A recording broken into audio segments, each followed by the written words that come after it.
Buonasera, benvenuti a tutti, grazie anche a Carlo Simioni. Finalmente in presenza. Adesso ero abituato a guardare o Giulio o Luca al di là di una telecamera che mi dicevano guarda dentro qua, non guardare noi, queste cose qui, quindi essere adesso qui, benché diradati e numerati, è già un buon e stimolante passo avanti. Comunque chi avesse seguito i precedenti incontri legati alla mostra Contagio in streaming avrà visto che spesse volte i miei esordi consistevano in qualcosa del tipo non servono presentazioni per il nostro ospite, nel senso che sono persone abbastanza conosciute. Questa sera dovrei dire grosso modo altrettanto. Però siccome la serata è speciale, la prima serata in presenza delle cose organizzate con la mostra Contagio, io non ruberò affatto troppo tempo né in una presentazione troppo lunga né in un continuo scambio. Siamo qui per ascoltare Telmo Pievani, che è il nostro ospite graditissimo di questa sera. Dunque lui dal 2015 è professore ordinario all'Università di Padova, in precedenza è stato a Milano, all'Università Milano Bicocca, e a Padova è arrivato nel 2012, si era laureato con Giulio Giorello nel 96 in filosofia ed è un filosofo della scienza. È membro di accademie, di società scientifiche, di comitati editoriali di varie riviste importanti, nazionali e internazionali nel campo scientifico. Oltre a questo è coordinatore di importanti progetti, sempre legati alla scienza. Uno dei suoi interessi, li vedremo poi anche meglio articolati questa sera, è legato proprio allo studio dell'evoluzione. E al suo attivo, lo vedevo oggi studiando un po' un curriculum del 2019, quindi saranno qualcosetta di più, qualcosa come 242 pubblicazioni, che la gran parte naturalmente con un robusto e consolidato taglio scientifico. Tuttavia Telmo Pievani è anche molto noto al grande pubblico per la sua, vorrei dire, infaticabile attività di comunicazione scientifica, termine che forse questo, comunicazione scientifica, ha qualcosa di più rispetto al termine che si sente più spesso, quello di divulgazione, perché in divulgazione spesse volte c'è un'implicita volontà di abbassare il registro, semplificando ciò che magari non è semplificabile, ma va fatto capire nella sua complessità, cosa che invece è più strutturata nella comunicazione scientifica. In questo senso ha incarichi direttivi in vari festival della scienza,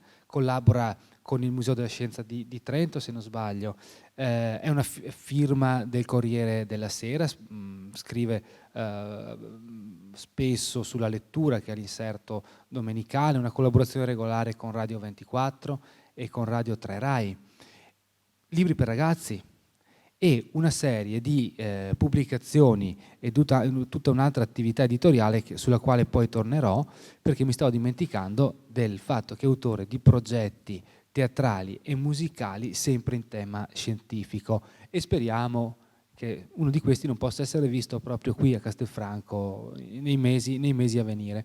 Per quanto riguarda i libri, Telmo Pievani ha scritto vari libri noti con i più importanti editori italiani, ricordo così al volo il Mulino, Bompiani, Raffaello Cortina e Einaudi, e ve ne cito qualcuno insomma tra i più recenti. Abbiamo Finitudine, che è un romanzo filosofico sulla fragilità e sulla libertà, su questo titolo sarei molto curioso. Creazione senza Dio, Imperfezione, una storia naturale, In difesa di Darwin. E ancora nel 2021, che è un libro recente, io non l'ho ancora avuto per mano, a dire la verità, è Viaggio nell'Italia dell'Antropocene, scritto insieme al geografo Mauro Varotto. Comunque, stringiamo, veniamo al punto. Nell'ultimo anno Telmo Pievani ha avuto un ruolo importante nel dibattito sulla pandemia del Covid-19, e questa sera è qui per farci un ragionamento sui temi che abbiamo toccato nella nostra mostra Contagio, che prima siamo andati a visitare, e ragioneremo su questi temi. Gli do la parola con un veloce spunto che ho letto in una sua intervista, cosa che non avevo minimamente mai considerato e che minimamente sapevo, e che è questa, cioè che almeno l'8% del DNA umano, del DNA, proviene da virus e in particolare da retrovirus e quindi da antiche infezioni e pandemie. Quello che mi ha stupito è questo, cioè di trovare tracce pandemiche non nella storia demografica o sociale dell'uomo, ma nella sua stessa storia biologica. E credo che proprio di questo questa sera Telmo Piovani ci parlerà.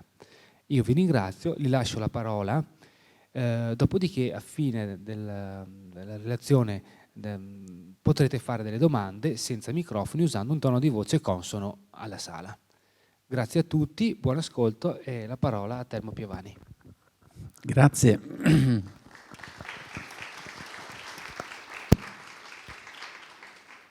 Beh, innanzitutto grazie di questa occasione, è un privilegio essere qui, avere davanti delle persone con le quali condividere una serata e ti accorgi del privilegio che avevamo noi relatori prima, è bellissimo. Io era un sacco di mesi che non facevo una conferenza ed è bellissimo vedervi qua. Quindi la farò anche breve perché poi, visto che ci siamo qua in presenza, approfittiamone, poi dialoghiamo, insomma, domande, commenti, ok.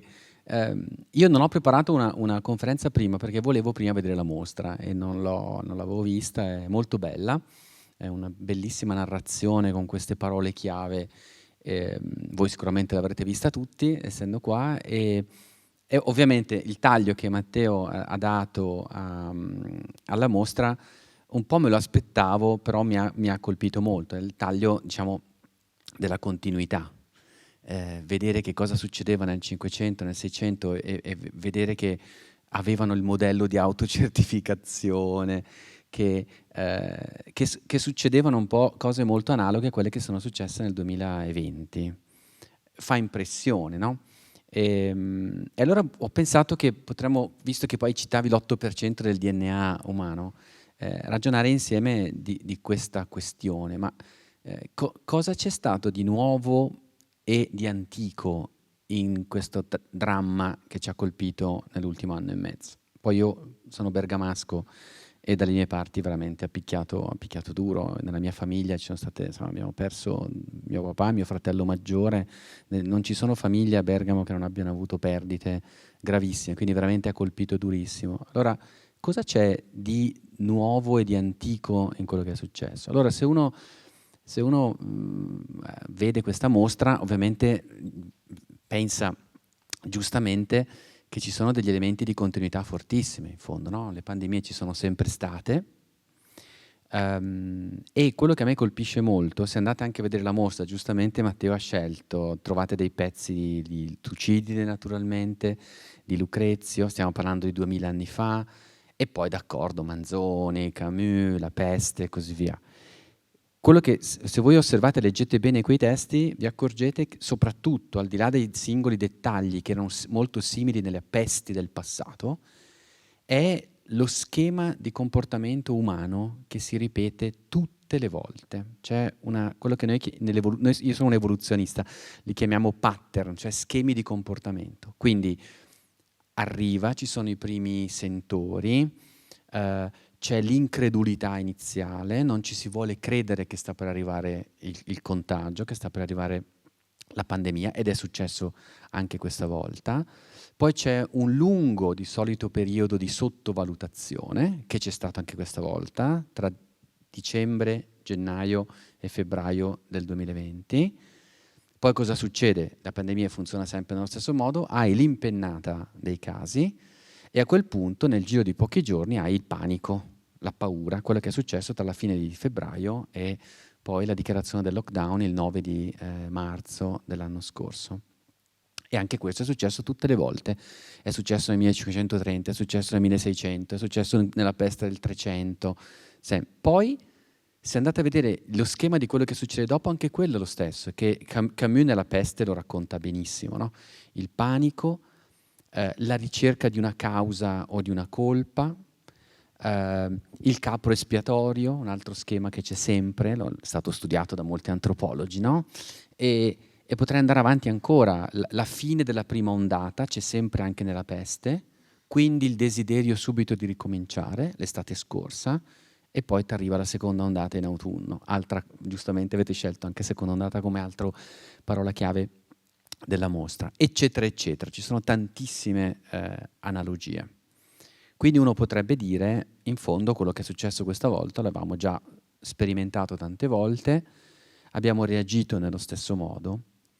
Tra l'altro c'è anche il finale di questa storia sulla quale sarebbe bello ragionare insieme e scommettere, perché in tutti i resoconti delle pesti del passato, c'è in Tucidide, c'è in Lucrezio, c'è in Camus soprattutto. Se voi leggete l'ultima pagina della Peste di Camus, se l'avete letta recente, ricorderete che l'ultima pagina della Peste di Camus è sull'oblio, sulla dimenticanza, no?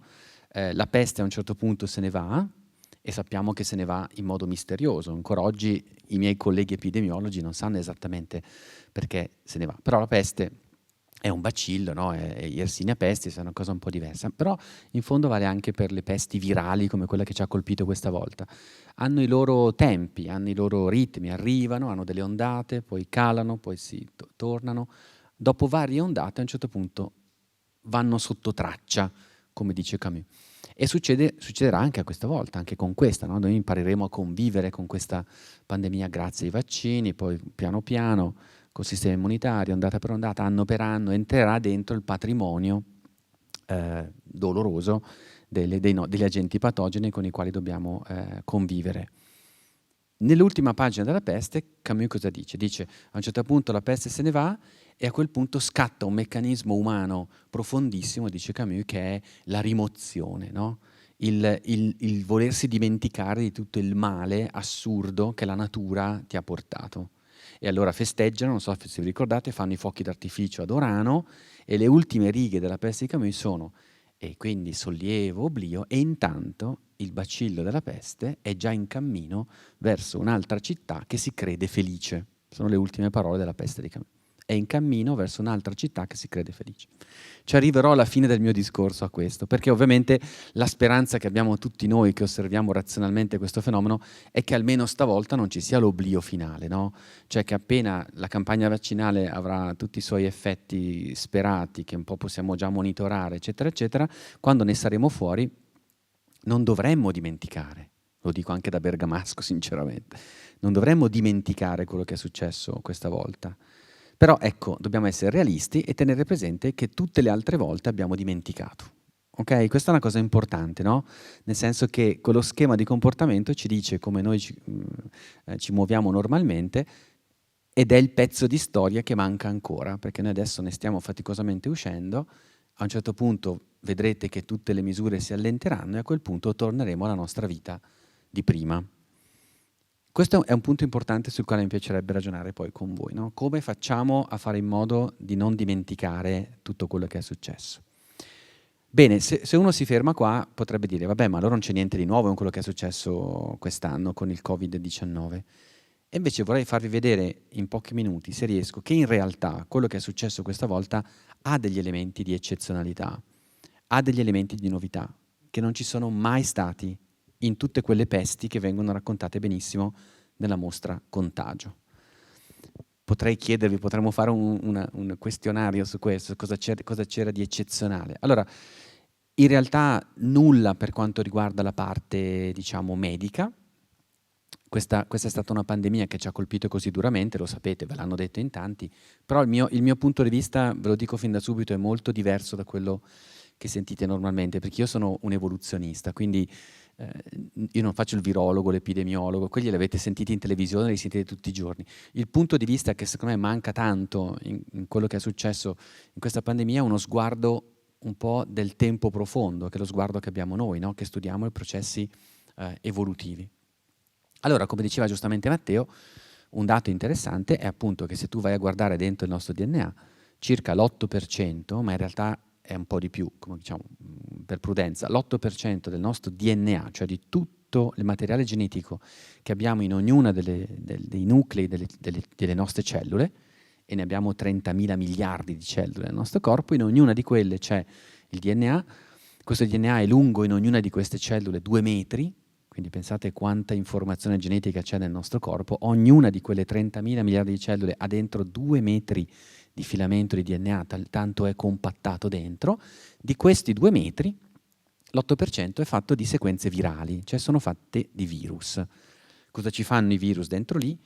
Sono la dimostrazione vivente, oggettiva, genetica, del fatto che i nostri antenati sono sopravvissuti a tante pandemie e che le pandemie sono una normale vicenda evolutiva, ok? Succedono normalmente. In particolare alcuni virus, non come questo, il SARS-CoV-2 non è di questi, ma alcuni virus sono retrovirus, cioè hanno questa caratteristica che trascrivono il loro materiale genetico nel loro ospite e quindi glielo infilano dentro e riescono qualche volta a infilarlo anche dentro le cellule sessuali che poi passano di generazione in generazione e quindi inseriscono proprio dentro la linea di discendenza umana il DNA virale, ok? Che per noi diventa una sorta di memoria, no? Di memoria immunitaria delle infezioni del passato. Tra l'altro, una cosa bellissima che vi fa capire come funziona l'evoluzione, siccome l'evoluzione lavora come un bricoleur, come un artigiano che fa di necessità virtù, alcune di queste sequenze virali sono state poi riutilizzate dal DNA per fare qualcosa di importante per il nostro corpo. Quindi alcune modulano il sistema immunitario e per esempio c'è una sequenza virale molto famosa che è quella della sincitina, che è una proteina, che serve per sviluppare la placenta nei mammiferi. Cosa c'entra la placenta? Se ci pensate bene c'entra perché la placenta è il punto di contatto, no? E di interazione tra il cucciolo che sta crescendo nel grembo e la madre, che devono modulare molto il loro rapporto immunitario, cioè la mamma deve riconoscere che è parte di sé, non lo deve respingere come purtroppo qualche volta succede, no? E allora per non respingerlo c'è questa proteina che gli permette il dialogo ed è una proteina virale, cioè che c'è stata infilata dentro da dei virus. Quindi in fondo potremmo dire, non voglio assolutamente far sembrare simpatici i virus, però diciamo che con i virus noi conviviamo da sempre, sono parte di noi, ce li abbiamo dentro. Tra l'altro il nostro corpo è abitato da migliaia di virus normalmente, ce li abbiamo sulla pelle, ce li abbiamo nell'intestino, ce li abbiamo in bocca. Pensate, nell'intestino abbiamo più di 20.000 specie di batteri diversi, no? Quindi noi siamo abitati da agenti patogeni. Questo ve lo dico perché noi evoluzionisti tendiamo sempre a relativizzare un po' il punto di vista, no? Non dobbiamo mai essere antropomorfici, ma dobbiamo pensare che facciamo parte di un sistema di relazioni, la biosfera, che gran parte di questa biosfera è fatta proprio di batteri e virus che ci circondano e che ci riempiono anche il nostro corpo, ok? Sono parte di noi. Il problema di questo SARS-CoV-2, lo sapete, quindi su questo vado veloce, è che è nuovo, nel senso che noi non l'avevamo mai sperimentato prima. E perché è nuovo? Attenzione, questo è un punto importante che non si ricorda mai. L'abbiamo detto qualche volta all'inizio della pandemia, poi l'abbiamo smesso di dire, ma è una cosa importantissima. Questo virus è un virus che si è ricombinato geneticamente, quindi è in realtà una specie di puzzle, di chimera di tanti pezzi di virus diversi. Per questo è così pericoloso. Quindi ha un 80% di virus, di coronavirus tipici dei pipistrelli, poi c'è un 20% che non sappiamo bene da dove viene, probabilmente da una specie intermedia o da un'altra specie di pipistrello. In alcune popolazioni di pipistrelli si è ricombinato, cioè ha messo insieme pezzetti diversi, è diventato una cosa nuova, un agente patogeno nuovo, e a questo punto malauguratamente, fate conto che è stato dentro i pipistrelli per secoli, non è una roba che succede in pochi anni, c'è un'amplificazione molto lunga, e poi malauguratamente nel 2019 è passato agli esseri umani, cosa che avremmo dovuto e potuto, per quanto possibile, evitare. E su questo, anche questo, tornerò alla fine.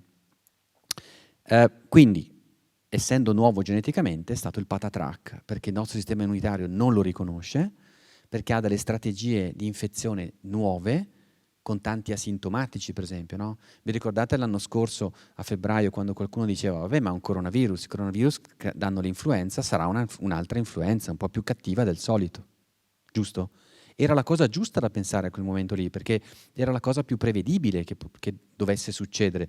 Tutti pensavano sarà come la SARS, come la MERS, cioè come i suoi cugini coronavirus. E invece purtroppo no, perché si era ricombinato e ricombinandosi aveva imparato una strategia evolutiva purtroppo molto efficace, che alcuni virus hanno, e cioè che se io infetto 100 persone A 20 do sintomi moderati, a 5 sintomi molto gravi, ma a 80 invece non faccio quasi niente, che quasi non si accorgono che io ci sono.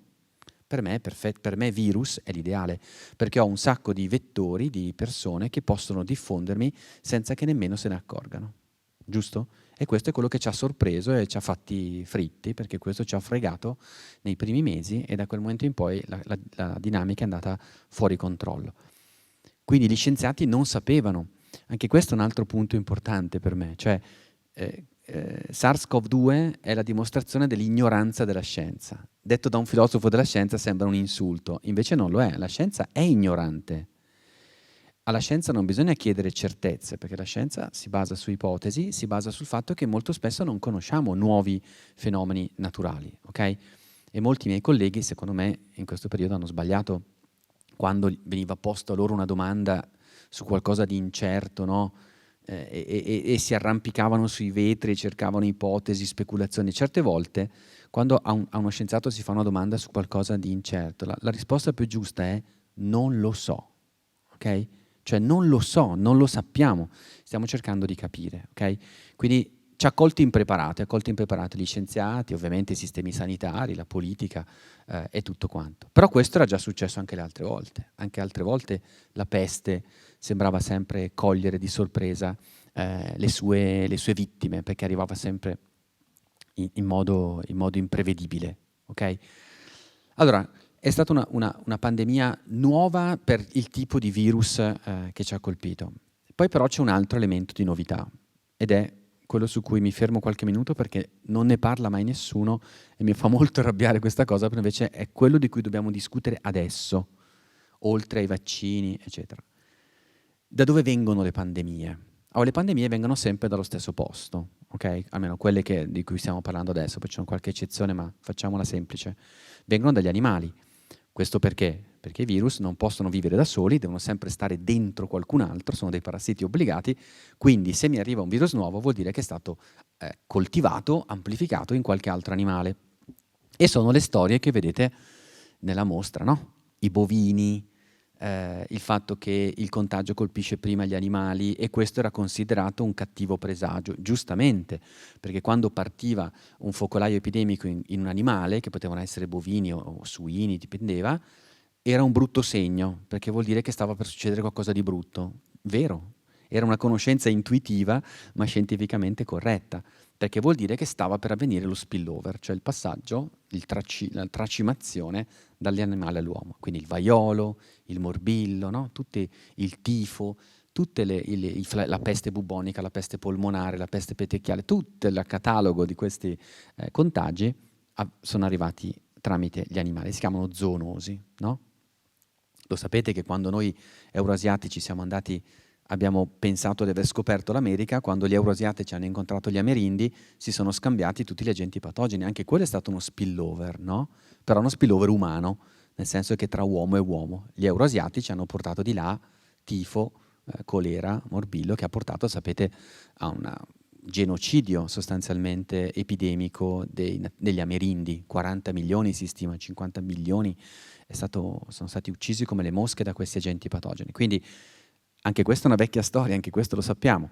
E da quando gli agenti patogeni, i virus, passano dagli animali all'uomo? Da sempre, ma più frequentemente da quando abbiamo inventato l'agricoltura, che è un altro tema che giustamente è presente nella mostra. Perché l'agricoltura? Perché l'allevamento e l'agricoltura hanno creato una situazione di contiguità fissa, costante tra molte specie animali, quelle domesticate, e l'uomo, e quindi abbiamo introdotto uno stile di vita, un habitat, okay, che prima non c'era e che facilita molto il passaggio dei virus da un mammifero, per esempio, a un altro. Okay? E qua però c'è un elemento importante da ricordare. Chi sono quegli altri animali che ci passano i virus? Appunto adesso abbiamo fatto un po' di esempi. I pipistrelli. Perché abbiamo così tanta paura dei pipistrelli? Perché i pipistrelli hanno così tanti virus dentro, pericolosi per noi? Per una ragione evoluzionistica che non si ricorda mai. I pipistrelli sono dei mammiferi. Cosa hanno in comune con noi i pipistrelli? Sono mammiferi, sono molto mobili, si spostano tanto perché volano e sono sociali. Ci sono colonie di pipistrelli che sono come le nostre città, sono fatte di milioni di individui. ok? Quindi ci assomigliano molto, mammiferi, sangue caldo, metabolismo veloce, mobili e sociali. I virus amano le specie mobili e sociali, ovviamente, perché sono dei vettori perfetti, quindi riescono a starci dentro, li colonizzano, loro si spostano, sono mobili, quindi trasferiscono il virus e sono sociali, stanno insieme, quindi se lo passano spesso. Quindi è la pacchia per un virus. Qual è la differenza però tra noi e i pipistrelli? Che i pipistrelli, anche questo è importante, i pipistrelli sono in giro su questo pianeta da 65 milioni di anni. Quindi convivono con questi agenti patogeni da un sacco di tempo e hanno imparato un sacco di cose.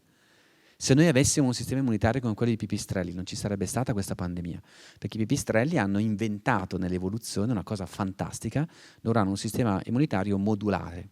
Nel senso che quando vengono attaccati da un agente patogeno non fanno scattare quell'infiammazione tremenda che ha ucciso tantissimi di noi, no? Perché ti prende i polmoni, poi diventa sistemica, diventa una scarica di infiammazione fuori controllo e alla fine non ce la fai.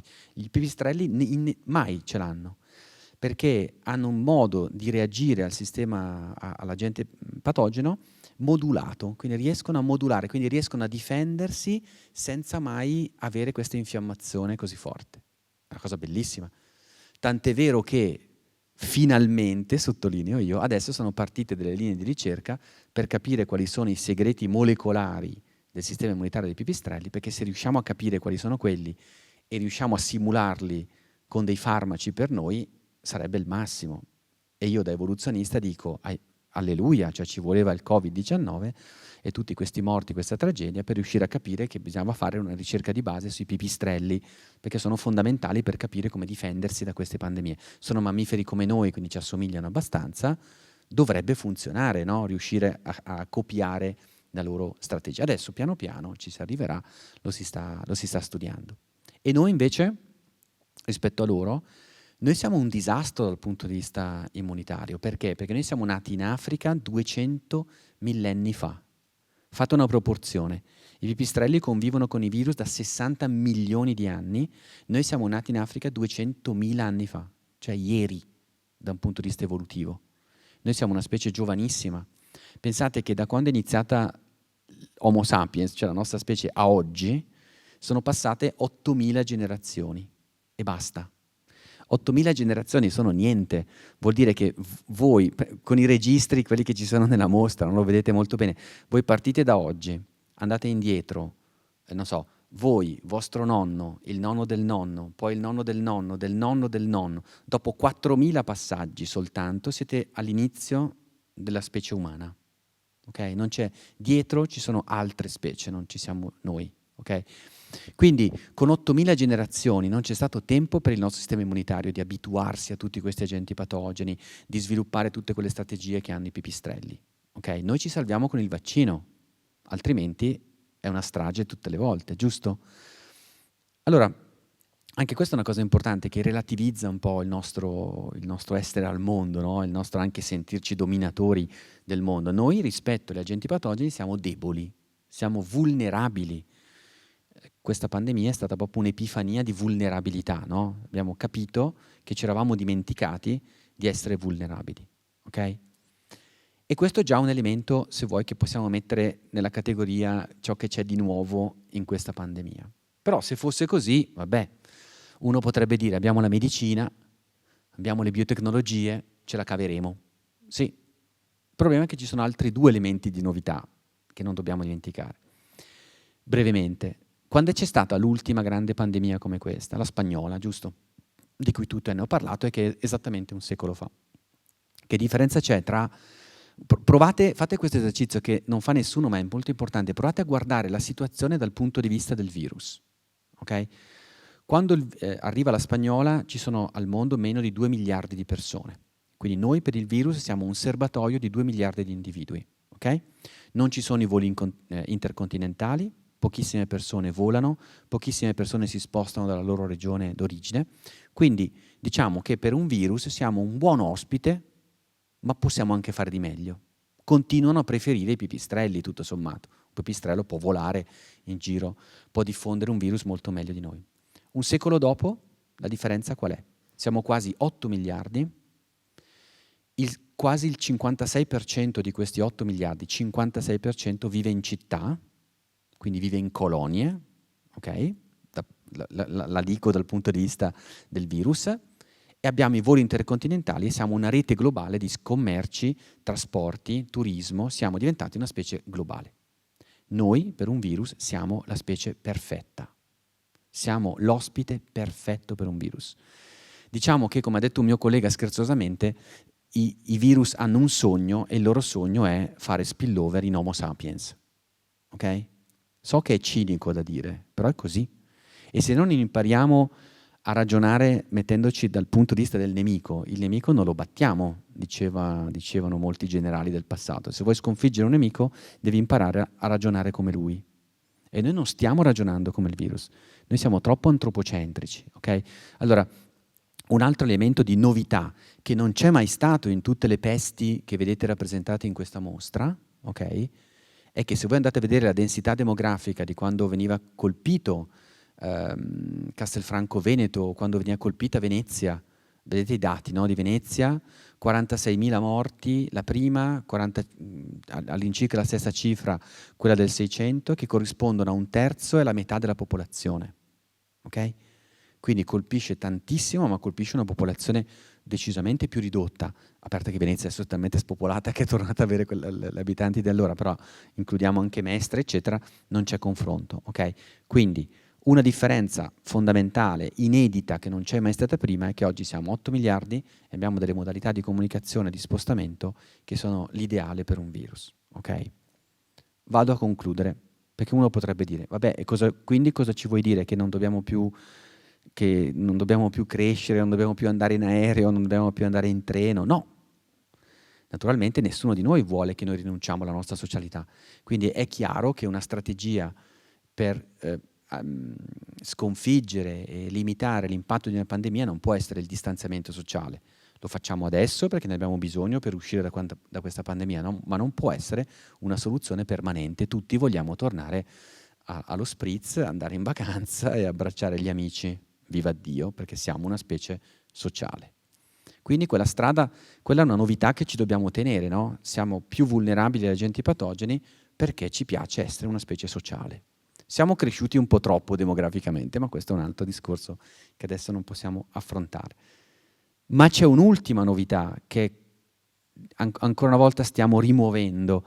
Ecco perché Camus mi preoccupa l'ultima pagina della Peste di Camus. E qual è questa novità? Che non c'era nella Peste del 500, del 600 e che non c'era nella Spagnola, quindi anche solo un secolo fa.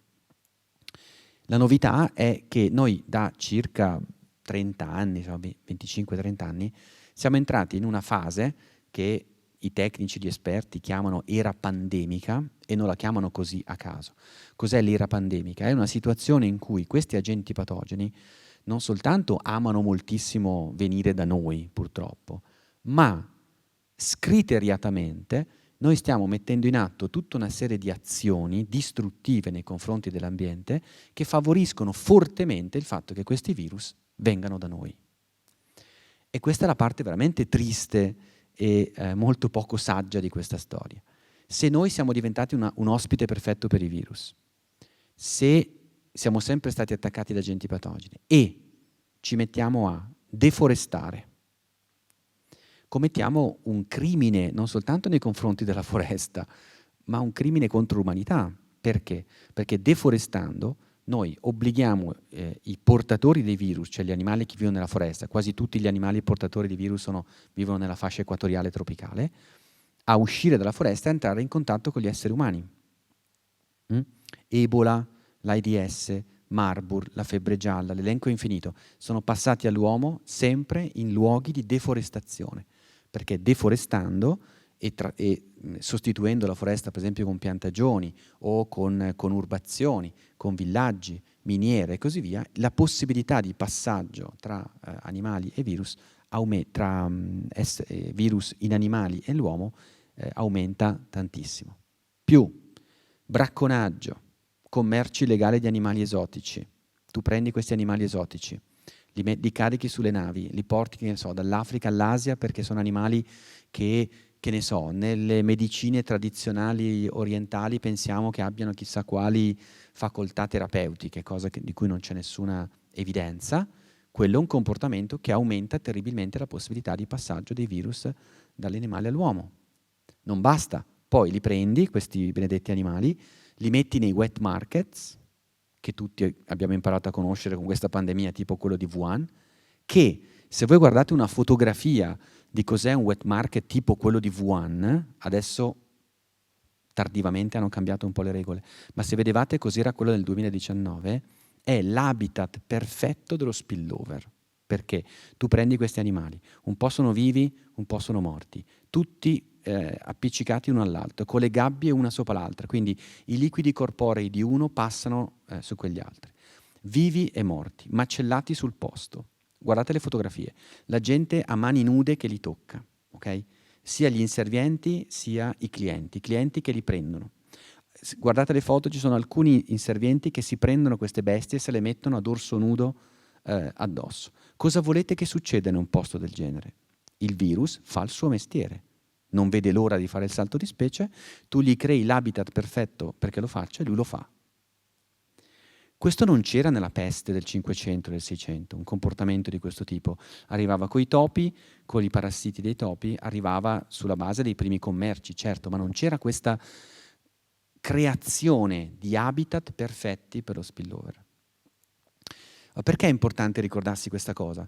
Adesso non ho quale slide, ma io nel 2017, nel 2017 io andavo in giro a fare le mie conferenze per parlare di biotecnologie e ogni tanto parlavo anche di virus e facevo sempre vedere una slide con un mercato, un wet market asiatico e dicevo, ragazzi, guardate che se continuiamo a fare queste cose qua, i virus faranno il loro mestiere. Cos'ero, un mago? No, non ero un mago, semplicemente noi queste cose le sapevamo già, ok? E le dicevamo nelle conferenze e poi purtroppo è successo. Nel 2012, riflettiamo su questa cosa anche, nel 2012 un mio amico, collega, si chiama David Quammen, forse lo conoscete perché è quello che ha scritto Spillover, che ha avuto un grande successo ovviamente durante la pandemia, ha scritto L'albero intricato, che è un libro che ha scritto dopo, che secondo me è ancora più bello di Spillover, quindi leggetelo. Nel 2012, ricordiamoci l'anno, 2012, 9 anni fa, nella seconda edizione di Spillover, mise una postilla dove fece una famosa predizione. Disse, guardate, alla luce di questa mia indagine che ho fatto in tutto il mondo, consultando tutti gli esperti di virus, batteri e così via, la prossima grande pandemia avrà queste 8 caratteristiche, scrive nel 2012. Sarà una pandemia prima che partirà da un coronavirus. Però non sarà un coronavirus come quelli precedenti, sarà un coronavirus ricombinato che avrà delle caratteristiche inedite. Tra queste caratteristiche inedite ci sarà che avrà molti asintomatici. Partirà dalla Cina, partirà da un wet market cinese, eccetera, eccetera. Non vado avanti perché le altre le conoscete già. Le ha azzeccate tutte e 8. Ok, se leggete quella predizione è esattamente quello che è successo.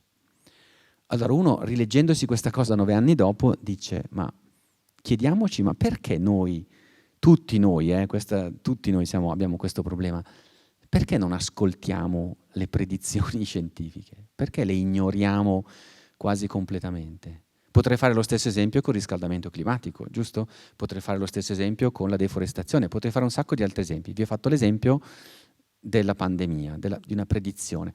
Cos'era Quammen? Un mago? No, non era un mago, era semplicemente uno che sa fare il suo mestiere, mette insieme tutti i fattori, calcola le probabilità di rischio e ti dice, guarda, ci sarà una big pandemic, ci sarà una grande pandemia e avrà queste caratteristiche, ok?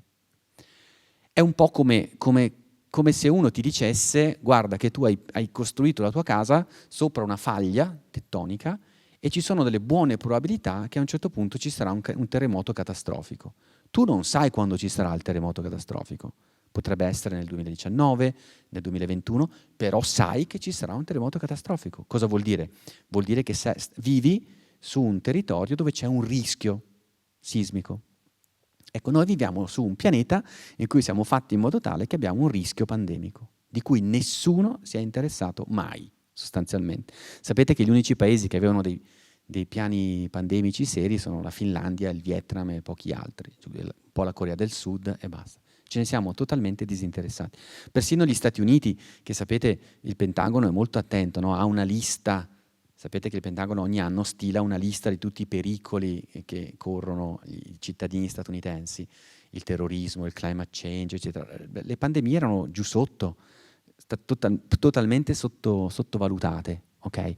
Quindi, non so, io lancio questa domanda, poi datemi voi una risposta. Perché non ascoltiamo mai le previsioni scientifiche, che non sono l'oroscopo, non sono un vaticinio, sono una cosa un po' più seria, no? Sono delle proiezioni, no, in realtà.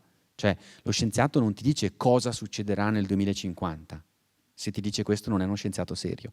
Uno scienziato ti dice, guarda, se andiamo avanti così, stante questa situazione, è probabile che succeda questo. Questo ti dice uno scienziato, ok? Fa una proiezione. Ed è quello che in effetti ci hanno detto tutti. Chiudo e lascio la parola a Matteo e a voi. Queste sono tutte novità, nel senso che non c'erano prima questi elementi, quindi vuol dire che c'è un rischio, no? Allora,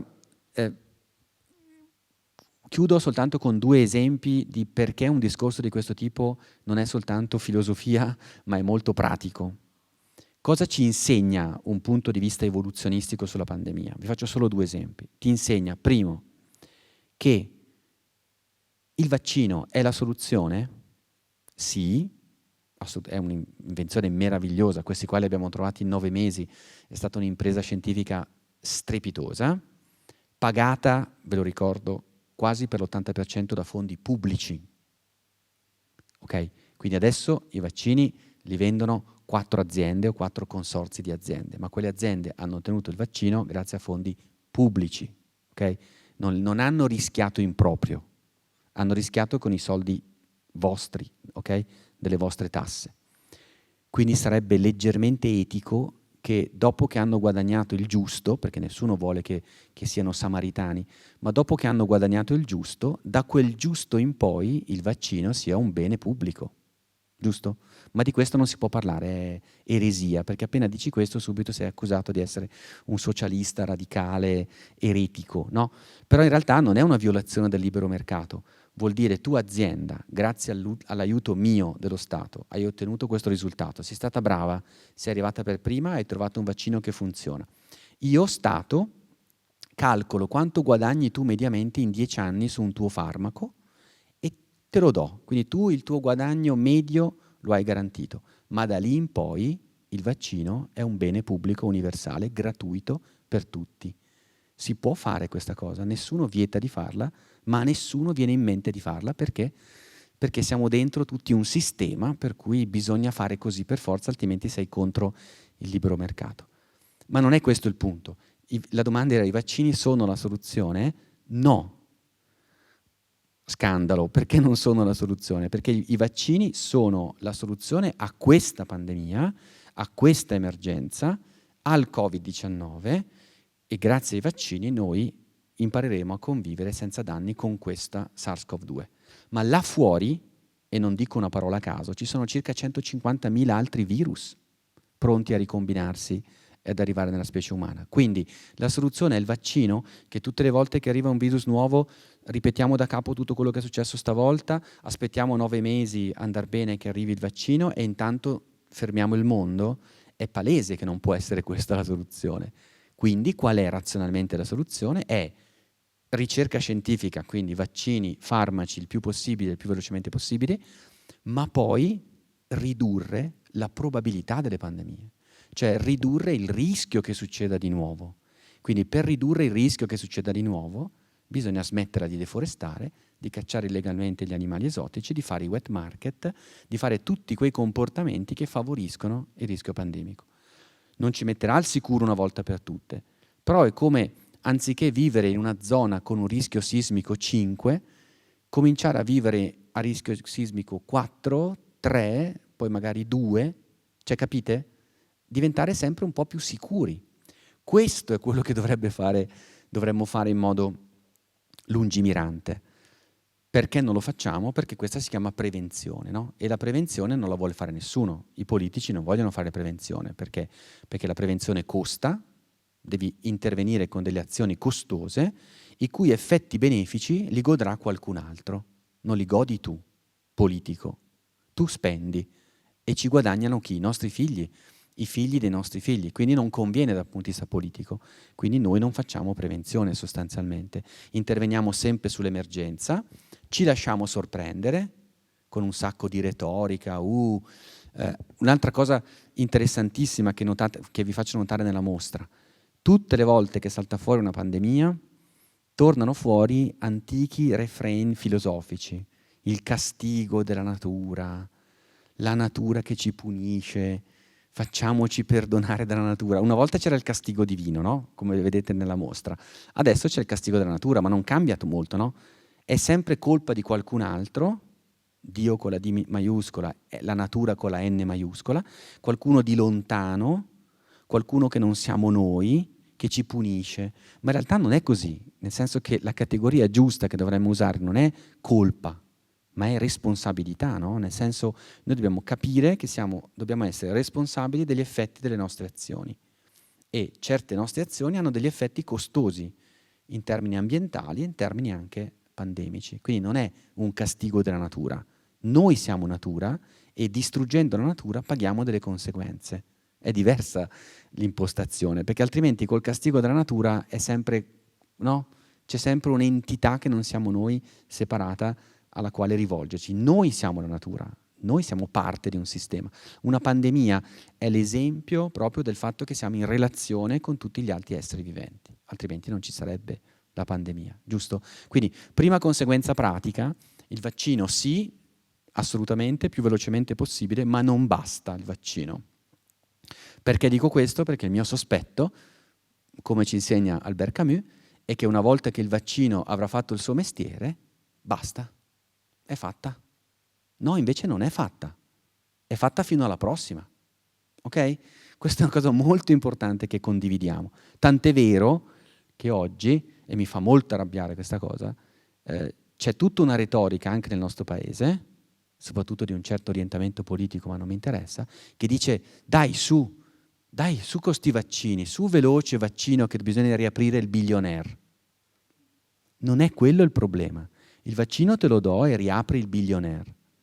Ma il problema è che non hai rimosso le cause profonde, ecologiche, sociali che ti hanno portato a tutto questo. Questo è il punto fondamentale. Poi riapriamo il billionaire, d'accordo, grazie ai vaccini, e te lo do, non c'è dubbio. Però proviamo a pensare anche un po' più lungo. Secondo e ultimo esempio pratico, davvero, però ci tengo molto perché è quello di cui dovremo discutere nei prossimi mesi.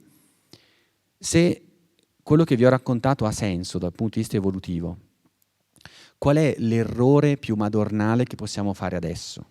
È vaccinare metà del mondo, quello che si può permettere i vaccini, e poi, quando la metà del mondo più ricco è a posto, paternalisticamente regalare quello che avanza all'altra metà del mondo, che è quello che sta succedendo adesso, no? Giusto?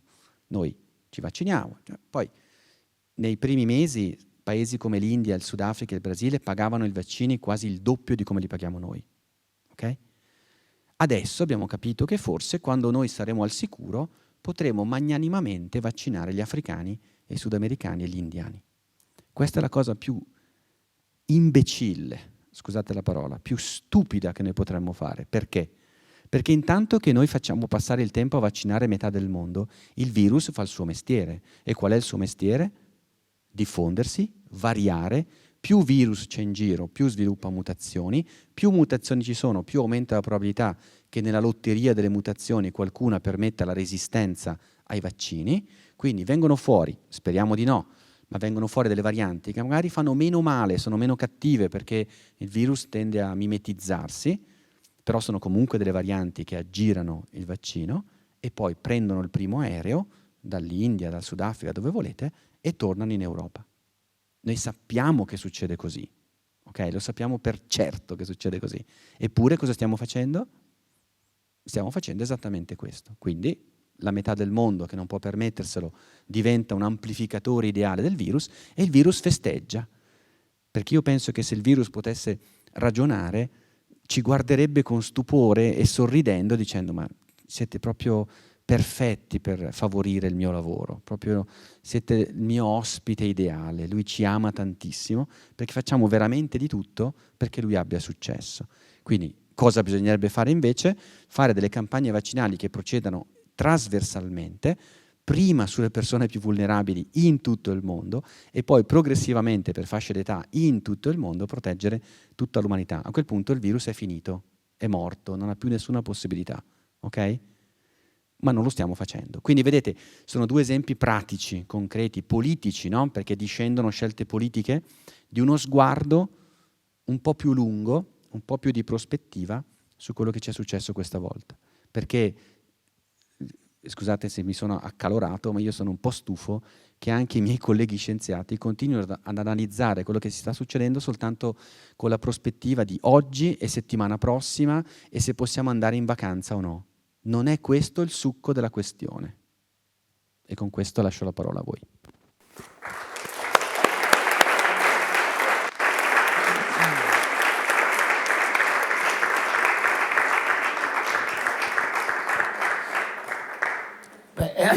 Grazie davvero per questo spostamento del cannocchiale, diciamo così, dalle nostre pesti, diciamo 5-600esche a questo momento presente. Del resto, un po' diciamo uno dei significati dell'iniziativa che abbiamo costruito presso il Museo Casa Giorgione è appunto questa, cioè partire sì da dei documenti del passato, ma per capire, per stimolare una riflessione, per capire qualcosa della situazione straordinaria nel senso etimologico che stiamo vivendo. Ora, io avrei varie cose su cui magari poter interagire nuovamente, però preferirei veramente che, visto che siamo finalmente in presenza, ci fosse qualcuno tra il pubblico, se c'è, che può fare una domanda. Ecco, vedo già una mano magnifica in un palchetto lassù. Non abbiamo microfono. Ma c'è un'acustica perfetta. Sì. Riguardo al pattern di cui accennava all'inizio, quindi il consueto pattern delle pandemie, che come fase finale ha l'oblio. Lei prevedeva, sicuramente ci sarà anche per questa pandemia, prima domanda. Seconda domanda, ci si spiega perché ci sia questa fase dell'oblio? Ottima domanda. Allora, io qui, sai, come sempre si divide l'ottimismo della volontà e il pessimismo della ragione, quindi se risponde l'ottimismo della volontà è che, ripeto, anche da bergamasco, per noi è stato un trauma nella nostra comunità, nei nostri paesi, cioè, io penso sia impossibile che noi nella nostra terra dimentichiamo quello che è successo. Però il pessimismo della ragione mi porta a pensare che insomma tra qualche mese, io faccio l'esempio di casa mia, tra qualche mese io vivo vicino a un aeroporto in cui ogni giorno decollavano 250 aerei, ogni giorno. Già adesso io purtroppo sono pendolare, la A4 è più congestionata di prima, tutto sta tornando al giro di prima. Benissimo, ovviamente, vuol dire che l'economia riparte, che ci sono più possibilità di posti di lavoro, però forse dovremmo aggiungere un elemento di consapevolezza in più sul fatto che dentro questa normalità c'era qualcosa di sbagliato. C'è qualcosa di sbagliato, perché questa normalità alla quale abbiamo tanta voglia di tornare,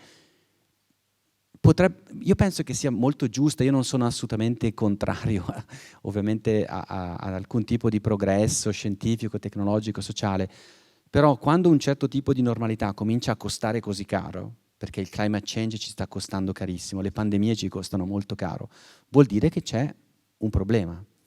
Ed è un problema anche economico, voglio dire, non è soltanto un problema ideale, no? Adesso stanno facendo i conti e vedrete che quando vengono fuori i conti saranno impressionanti. Cioè il conto è, noi prima di questa pandemia, cosa guadagnavamo in termini economici da quelle attività che vi ho detto prima? Deforestazione, commercio, eccetera. E vi viene fuori un guadagno, ok?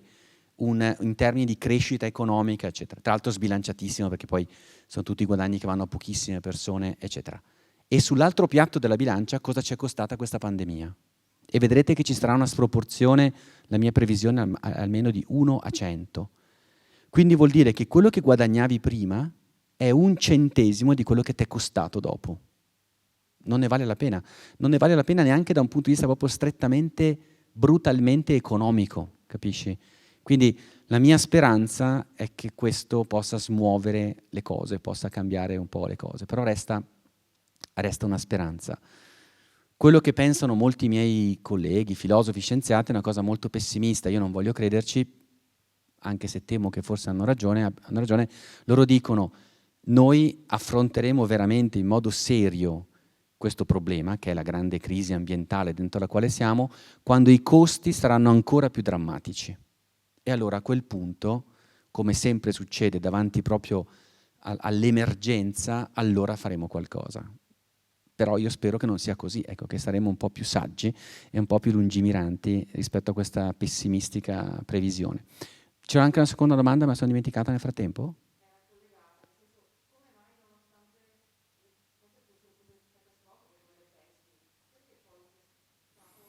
Perché c'è l'oblio. Ah, giusto, questa è un'altra bellissima domanda. Sai, questo è stato studiato, sai, nel senso che è stato studiato anche dai miei colleghi neuroscienziati, psicologi cognitivi. Noi abbiamo è un meccanismo di difesa molto profondo, nel senso che noi tendiamo a rimuovere le esperienze particolarmente drammatiche e negative. Ce le ricordiamo, ma tendiamo ad attutirne progressivamente la memoria. Quindi tendiamo a rimuovere. E questo è successo tutte le volte. Nel senso che il meccanismo intuitivo che scatta è: ok, è successo qualcosa di imponderabile, c'è quel bellissimo Giorgione, no? Con quel personaggio, no? Un po' nell'ombra. La peste è così, è l'imponderabile, no? Il virus è l'imponderabile. Intuitivamente tu pensi: non posso farci niente, è andato via, non so quando tornerà, dimentico. Tanto cosa posso fare di meglio che dimenticare e godermela finché non torna? Questo è sbagliatissimo ovviamente, ma è molto umano ed è molto radicato nel comportamento umano. Lo si vede anche facendo degli esperimenti molto interessanti di psicologia cognitiva.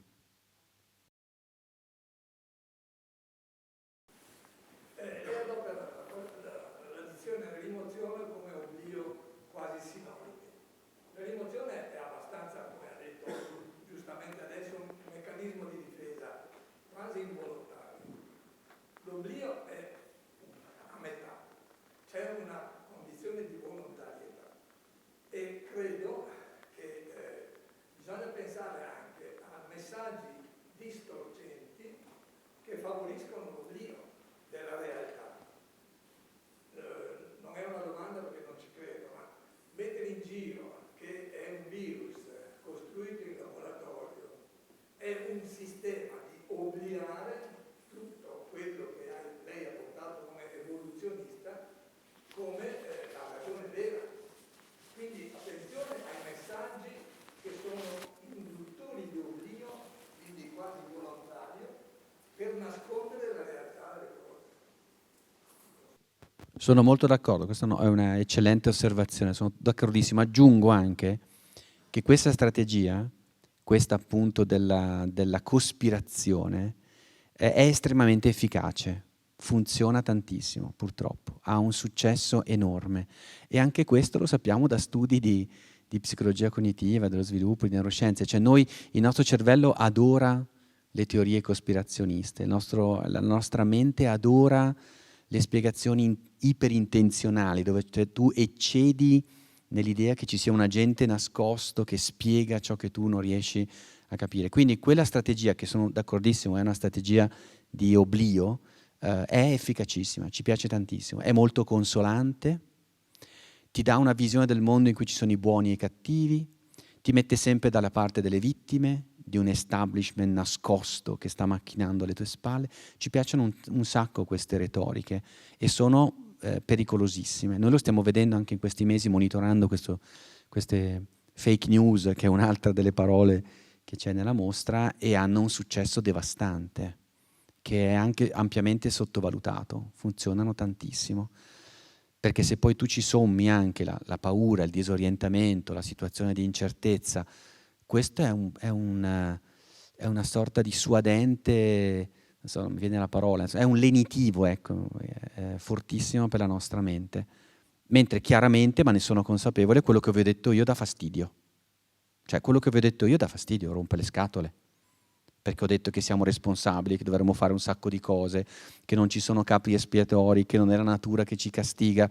E questo ci rompe le scatole, è scomodo, è fastidioso, non ci piace.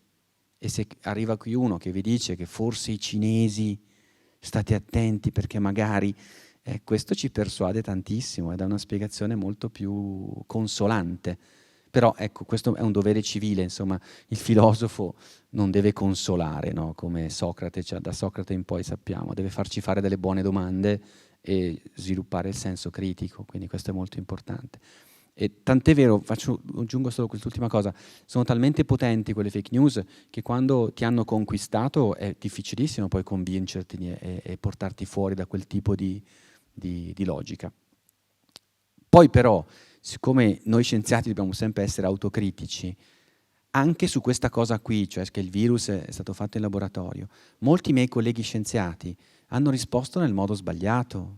Cioè, mi spiego, quando viene fuori questa ipotesi, no? Tu non devi subito dire, ah, questa fake news, chi lo dice è un imbroglione, un ignorante. Questo è sbagliato perché in realtà i virus vengono ingegnerizzati in laboratorio, normalmente si fa. I virus vengono potenziati in laboratorio, ci sono biotecnologi, i miei colleghi, non a Padova, in Italia che io sappia non si fa, ma negli Stati Uniti, in Giappone, si fa.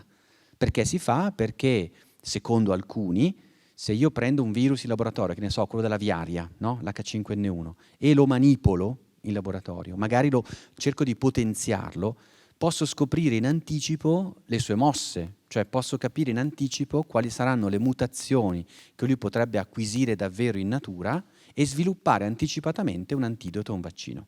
Questo è il motivo. Molti virologi, molti altri miei colleghi dicono è una follia fare questa cosa. Perché è una follia?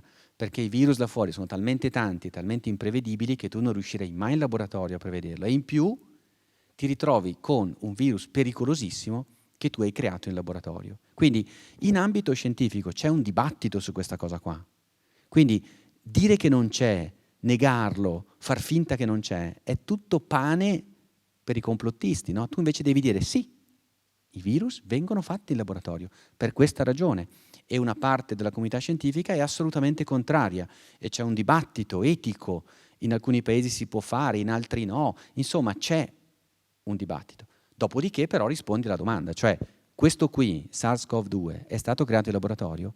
Tutte le analisi che abbiamo fatto fino adesso, tutte le analisi genetiche, ci portano a rispondere, oltre ogni ragionevole dubbio, come si dice nella scienza, no. E cioè che, purtroppo o per fortuna, è fatto dalla natura medesima, cioè è un virus di cui conosciamo la storia, che è un virus ricombinato e quindi non è stato creato in laboratorio. Anche perché, chi è un po' esperto lo sa, un virus fatto in laboratorio è come una macchina truccata, no? Cioè se tu tiri sul cofano, la vedi che è truccata, perché ci sono i segni del fatto che è stato manipolato dal punto di vista biotecnologico, quindi lo vedresti. Quindi gli scienziati devono imparare a essere più trasparenti, secondo me, non avere paura delle obiezioni e non nascondere qualcosa soltanto perché c'è un dibattito delicato in corso. Lo devi dire, devi essere trasparente, perché se sei trasparente sei più credibile poi quando dai la risposta nel merito. Questo è come la penso io, ma non tutti i miei colleghi sono d'accordo. Secondo molti miei colleghi di queste cose è meglio non parlare perché il pubblico fraintende comunque. Io invece ho fiducia negli interlocutori e penso che invece se tu le cose le spieghi, tutti possono capire benissimo cosa sta succedendo. Prego.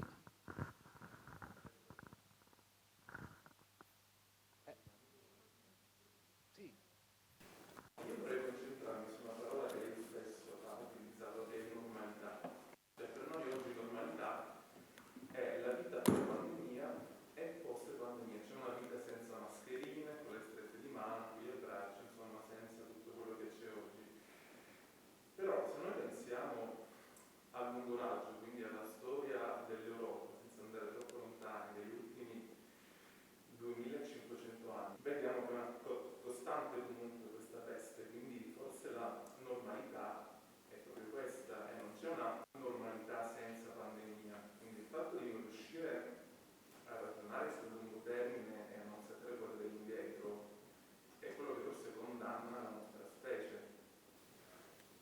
Sì, sono molto d'accordo, è una bellissima osservazione, perché dipende appunto dal livello di prospettiva in cui tu guardi questa cosa. Sono molto d'accordo, la normalità, come ho detto anch'io, è il fatto che noi veniamo attaccati normalmente da agenti patogeni con gli effetti che conosciamo. Tra l'altro, una dell'utilità fondamentale di una mostra come contagio è proprio questa, no? Ti dà questa prospettiva un po' più storica e anche del tempo profondo. Quindi sono d'accordo con te, d'accordissimo. Devo dire, non è a nostra discolpa, ma è che noi, come dire, ci dimentichiamo anche, noi in particolare un po' le generazioni, la mia e le altre generazioni che vedo qua presenti, noi siamo figli di un periodo però abbastanza particolare, no? In Europa, per cui dal secondo dopoguerra in avanti abbiamo vissuto una grande accelerazione, un lunghissimo periodo di pace, un lunghissimo periodo di continuo sviluppo accelerato. Quindi siamo anche, come dire, su la cresta di un'onda particolare che è quella che noi chiamiamo nei nostri studi della grande accelerazione che c'è stata nel secondo dopoguerra. E quindi noi almeno siamo abituati bene, e questa è stata una botta che ci ha fatto tornare invece a un'idea più di tempo lungo della storia, secondo me.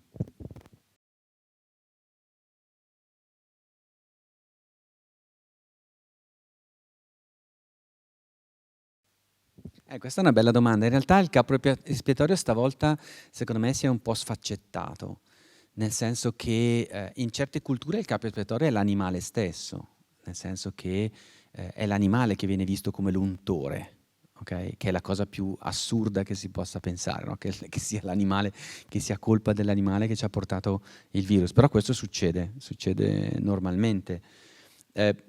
L'altro capo espiatorio, poi secondo me alla fine, se noi andiamo a vedere anche le storie che vengono raccontate qua, è sempre l'altro rispetto al nostro gruppo, è sempre l'altro da noi. Nel senso, le pandemie sono una classica situazione che, anche questo è stato abbondantemente documentato, sono le situazioni di pericolo generalizzato e invisibile, e quindi che ha delle caratteristiche che per esempio non c'entrano niente con la guerra, perché questa metafora che continuiamo ad usare è tutta un'altra storia.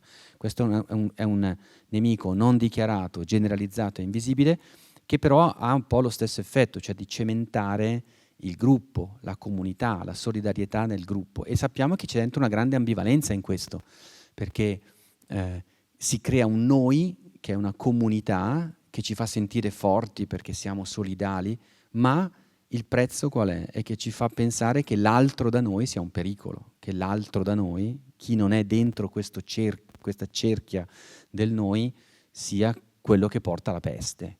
E questo c'è sempre stato, e penso che questo sia successo anche questa volta. Basta leggere quello che succedeva appunto in Veneto nel 500 e nel 600, il meccanismo è sempre lo stesso, è la paura dell'altro, che può essere l'altro di un altro continente, o nel 500 e 600 il foresto, ma il meccanismo psicologico è sempre lo stesso. Secondo me penso sia questo la radice del capo espiatorio.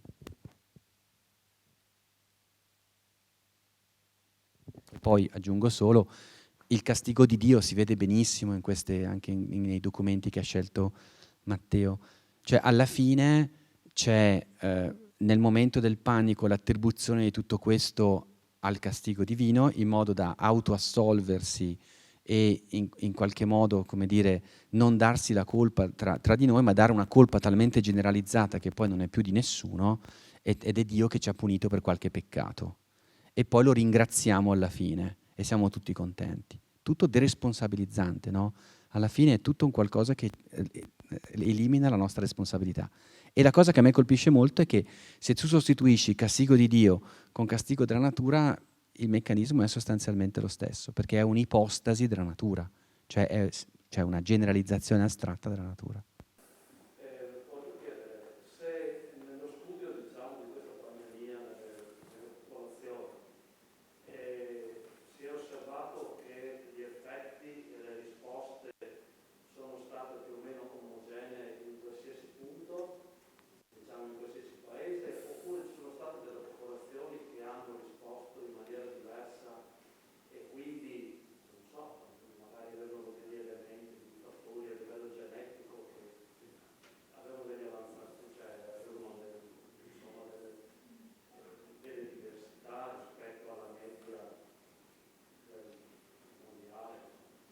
Questa è una bella domanda scientifica questa, ce si è posta praticamente subito e i primi studi sono già stati fatti nella primavera scorsa, verso la fine del primo lockdown, perché in linea generale è possibile questo, nel senso la variabilità genetica è distribuita in modo non uniforme nel mondo, ci sono per esempio popolazioni più isolate di altre, quindi noi quasi 8 miliardi di esseri umani siamo geneticamente molto simili tra di noi, questo teniamolo sempre presente, no? Quindi ognuno di noi ha il 99,9% del proprio DNA che è identico a quello di un australiano o di un africano, quindi si gioca tutto su quell'1 per 1000, però quell'1 per 1000 lì può fare la differenza in certe varianti che sono distribuite, ripeto, in modo non uniforme. Quindi potrebbe succedere che certe popolazioni sono più vulnerabili e altre meno. È quello che è successo nell'esempio che facevo degli amerindi, no? Quando Colombo e i conquistadores vanno di là, portano degli agenti patogeni. Anche gli amerindi avevano degli agenti patogeni, sifilide, una particolare forma di poliomielite e altro, ma lo scambio è stato totalmente asimmetrico. Cioè noi ne abbiamo portati da molti di più di quelli che loro ci hanno dato. Perché? Per ragioni contingenti, storiche, perché gli amerindi erano tutti figli di una migrazione arrivata dalla Siberia, di asiatici orientali, pochi individui, hanno avuto una riduzione della variabilità genetica e quindi erano più vulnerabili perché avevano meno variabilità genetica. Quindi è proprio la dimostrazione che la tesi, che la domanda sua avrebbe senso. La cosa però che è venuta fuori finora, da tutti, sono usciti anche dei bei lavori, è che non è così nel caso di SARS-CoV-2. SARS-CoV-2 è un virus universale, purtroppo, che colpisce tutte le popolazioni umane praticamente nello stesso modo, non però dentro la popolazione, e questa è ancora una cosa tutta da scoprire, nel senso che ci sono alcune categorie che sono più vulnerabili, per esempio persone che hanno certe varianti genetiche, ce n'è una che si sta studiando molto sul cromosoma 3, che tra l'altro è una variante neandertaliana, cioè che ci è arrivata da un'introgressione con i Neanderthal, che, qui i dati sono abbastanza robusti, fanno sì che le persone che hanno quella variante più espressa sono in alta percentuale quelle che sono andate ospedalizzate con sintomi molto gravi. Quindi non sappiamo ancora esattamente perché, però è probabile che quella variante genetica lì ci renda alcuni di noi più vulnerabili a SARS-CoV-2. Però il meccanismo ancora è da indagare. Quindi la risposta è no se parliamo da popolo a popolo. Sì se parliamo all'interno di ogni popolazione ci sono persone più vulnerabili e altre meno. Ma la cosa interessante, qua aggiungo solo questo è giusto che sia così, è triste ovviamente perché alcuni di noi sono più vulnerabili, ma in realtà questa è una difesa evolutiva importantissima. Cioè, se il virus colpisse una popolazione di cloni, cioè geneticamente identici, colpito uno, colpiti tutti. Invece il virus colpisce sempre una popolazione come noi, dove ognuno di noi porta sempre delle variazioni, è sempre unico geneticamente. E questa è la nostra difesa, perché qualsiasi agente patogeno arrivi non ci può sterminare tutti, perché ci sarà sempre una fetta della popolazione che avrà più possibilità di sviluppare resistenza. E questa tra l'altro è una delle possibili spiegazioni anche del perché misteriosamente quando arriva la peste, se ne sta per un po', la peste mieteva un sacco di vittime, no? Il 30%, 40%, però poi a un certo punto declina e se ne va. Evidentemente è proprio legata a questa difesa innata che abbiamo noi, che è la variabilità di ogni individuo. Quindi aumentano le persone che guariscono dalla peste, che diventano immuni, ci sono quelle meno vulnerabili e alla fine la peste non trova più acqua, è un pesce senza più l'acqua e se ne va da qualche altra parte.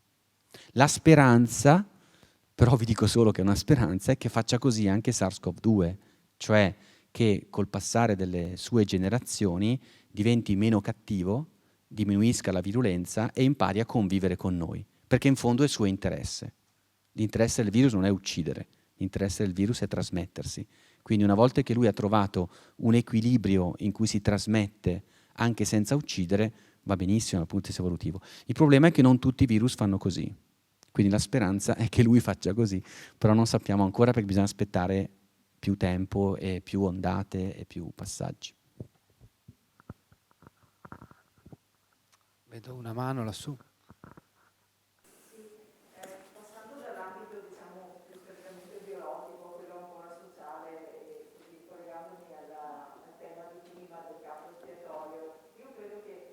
l'elemento caratterizzante di questa pandemia rispetto alle precedenti sia il cambiamento della modalità di espressione e di comunicazione della popolazione, e faccio riferimento in particolare ai social media, che credo abbia favorito in maniera fondamentale la formazione di fazioni e l'individuazione di quello che chiamiamo nemico di capo espiatorio. Ecco. E che questo abbia avuto delle conseguenze importantissime sul modo di gestire, di concepire e di gestire questa pandemia. Cioè la possibilità per ognuno, per qualsiasi individuo della popolazione, competente o meno, di poter esprimere un'opinione, di trasmetterla, e la possibilità di creare delle fazioni, credo che abbia giocato un ruolo così molto peculiare in questo contesto. Non so se è d'accordo. Sono d'accordissimo, sì, sì. Anche su questo sai che non io, ma lo stiamo studiando anche all'Università di Padova, tanto all'Università di Venezia, hanno fatto dei bellissimi lavori anche di statistica analitica, e è così, sì. Quello che si vede, come dici tu, è che, diciamo, la dico in un altro modo, il web è una nicchia ecologica purtroppo molto favorevole per le fazioni, per le camere dell'eco, no? Per queste comunità di persone che poi iniziano a pensarla tutti nello stesso modo, si autoconvincono, parlano solo con persone che la pensano come loro, quindi i loro pregiudizi vengono continuamente autoconfermati, ed è una dinamica terribile, una dinamica proprio ideologica, dove alla fine ti chiudi dentro una comunità dove tutti la pensano come te, ed è terribile, no? È molto difficile uscirne. Quindi queste dinamiche le stiamo vedendo. Sono peggiorate, se vuoi, da una situazione anche di contesto. Un dato che è uscito, che secondo me è abbastanza impressionante: durante la pandemia, tra il primo lockdown e la seconda ondata di quella dell'autunno, quasi il 25% degli italiani si sono informati sulla pandemia soltanto tramite i social. Guardate che sono tanti, e se pensate agli italiani, se poi ci sommate i social più la televisione solo, diventano la maggioranza assoluta. Questo vuol dire che la percentuale di italiani che si informano su fonti istituzionali, che sono i giornali, le riviste, eccetera, sono un'esigua minoranza. Okay? Cioè degli italiani che sono capaci di andare alla fonte non diretta, ma comunque mediata autorevolmente, del dato scientifico, o comunque del dato che riguarda il fenomeno di cui stai parlando, quindi giornalismo, inchieste, no? Cioè la fonte attendibile, la fonte autorevole è diventata minoritaria, quindi ognuno di noi si forma la sua idea, la sua opinione in modo informale, e questo secondo me è molto pericoloso. Nel caso dell'Italia poi, permettetemi di aggiungere anche ancora una volta un aspetto autocritico, cioè in altri paesi che hanno una tradizione scientifica e di organizzazione della scienza più matura della nostra, ci sono istituzioni come la Royal Society in Inghilterra, la National Science Foundation negli Stati Uniti, il National Institute of Health negli Stati Uniti, il famoso Fauci che avete visto tutti, no? È il capo del dipartimento dell'NIH, che hanno un ruolo istituzionale, cioè indipendentemente dal fatto che ci sia una pandemia o meno, in quei paesi lì i politici, i magistrati, i giornalisti hanno una istituzione scientifica alla quale rivolgersi per chiedere informazioni indipendenti, terze dalla politica, perché sono tutte istituzioni apolitiche, alle quali non chiedere la verità, ma chiedere qual è lo stato dell'arte su una questione. Dopodiché il magistrato decide, il politico fa il suo mestiere, cioè ognuno fa il suo mestiere, però fa il suo mestiere informato da un'istituzione indipendente. Il grosso problema dell'Italia, e che hanno anche altri paesi, ma per noi è drammatico, è che noi non ce l'abbiamo questa istituzione. E quindi il politico, il magistrato, il giornalista non si rivolgono a un'istituzione scientifica, come può essere, che ne so, ti rivolgi all'Università di Padova che ti dà una risposta istituzionale. Si rivolgono all'amico scienziato, all'amica scienziata, si rivolgono a quello che parla meglio in televisione, chiamano sempre lo stesso, dopo si formano i personalismi, i narcisismi, cominciano a litigare tra di loro, uno dice una cosa, l'altro dice l'altra. Non va bene questa cosa qua. Cioè, se io voglio sapere qual è lo stato dell'arte su un tema scientifico, devo avere una istituzione a cui rivolgermi, gli faccio la domanda, loro ci pensano sul tempo che ci devono pensare, poi mi danno una risposta. E me la danno a livello istituzionale, non me la danno perché Tizio, Caio o Sempronio va in televisione nei talk show. Questo è un grosso problema che abbiamo noi, che dovremo risolvere dopo questa pandemia, in qualche modo, secondo me. Anche perché l'informazione scientifica va fatta nelle sedi opportune. Cioè, faccio un esempio drammatico che mi fa arrabbiare tutte le volte. Un dibattito scientifico tra due scienziati che la pensano diversamente perché hanno due ipotesi diverse su un aspetto della pandemia non si può fare in un talk show televisivo, perché un dibattito televisivo, un dibattito scientifico ha delle regole. Le regole sono esporre le prove, argomentare, discuterne. Non si può fare in un talk show televisivo. E se ti chiedono di farlo, ti devi rifiutare di farlo, non ci devi andare a farlo. Okay? I miei colleghi dovrebbero impararla questa cosa, perché poi ovviamente piace a tutti, la televisione, la notorietà, eccetera, ma non si può fare questa cosa qua, perché secondo me è proprio contro la deontologia professionale dello scienziato. Perché poi, aggiungo un'altra cosa importante, gli italiani degli scienziati si fidano tantissimo. Se voi guardate tutte le indagini che sono state fatte e chiedete agli italiani quali sono le figure a cui tu presti più affidamento, lo scienziato è sempre in cima alla lista, medici e scienziati. All'ultima, tra l'altro, ci sono sempre imprenditori e politici, non ho mai capito perché, però sono in fondo alla lista. Ora, quindi questo vuol dire che dà una grande responsabilità quando uno scienziato va in televisione, perché automaticamente anche in persone di bassa cultura, con uno scarso magari titolo di studio, che stanno vedendo la televisione, si fidano di te, perché vedono in te una specie di sacerdote in camice bianco che sta dicendo delle cose attendibili. Quindi non puoi scherzare con questa cosa e metterti a fare quello che litiga su Twitter con quell'altro, che insulta quell'altro, o che poi si candida alla politica il giorno dopo. Questo non va bene. Specifico, perché pensa che l'Istituto Superiore di Sanità non abbia questa possibilità di essere un ente neutrale? Questo probabilmente è l'aggettivo che non funziona. Esatto. Prima questo, perché in Italia dovremmo smetterla, scusate se sono polemico, ma insomma, smetterla di usare anche gli enti scientifici per metterci come presidenti l'amico dell'amico, quello della tua corrente di partito, eccetera, perché purtroppo succede questo in Italia. Persino i direttori dei musei scientifici certe volte li scelgono in base all'amico dell'amico. Questo non è possibile, ok? Non è etico. E poi perché noi ci siamo accorti che esiste l'Istituto Superiore di Sanità perché c'è stata questa pandemia. Volevo sapere quanti italiani lo sapevano prima, nel senso che perché la Royal Society funziona ed è un'istituzione gloriosa della regina, eccetera? Perché ha tanti settori diversi, quindi, non so, il Parlamento deve legiferare sulle cellule staminali. Vogliamo una legislazione prescrittiva sulle cellule staminali. Cosa fa? Va dalla Royal Society, dice, senti, mi spieghi cosa state facendo, cos'è, cosa succede, li chiamano in audizione, si fanno un'idea e poi decidono. Okay? Lo stesso vale per le crisi ambientali, per le crisi di inquinamento. No? Questo è molto importante perché deve essere un'istituzione scientifica che spazia dall'ecologia alla genetica, alle biotecnologie. Quindi l'Istituto di Superiore di Sanità va benissimo, ma riguarda le emergenze sanitarie, ma qui abbiamo anche altre grandi questioni che hanno bisogno di informazioni scientifiche veloci e attendibili. Il dissesto idrogeologico, il rischio di eventi climatici estremi, no? Tutte queste cose hanno bisogno di informazioni scientifiche. E quindi servirebbe, l'ideale sarebbe che, ne so, che l'Accademia dei Lincei, no? Che è la nostra società scientifica somma, fosse riconosciuta come un'entità di questo tipo. Allora andrebbe bene, perché lì hai tutte le competenze scientifiche nello stesso posto. La National Science Foundation è la stessa cosa, eccetera, eccetera. Bene, io ringrazio davvero Telmo Pievani per questa serata magnifica, per questo dialogo che si è incentrato sul tempo presente. Io non posso che lascio stare una cosa che avevo in mente su Benjamin e sull'Angelus Novus.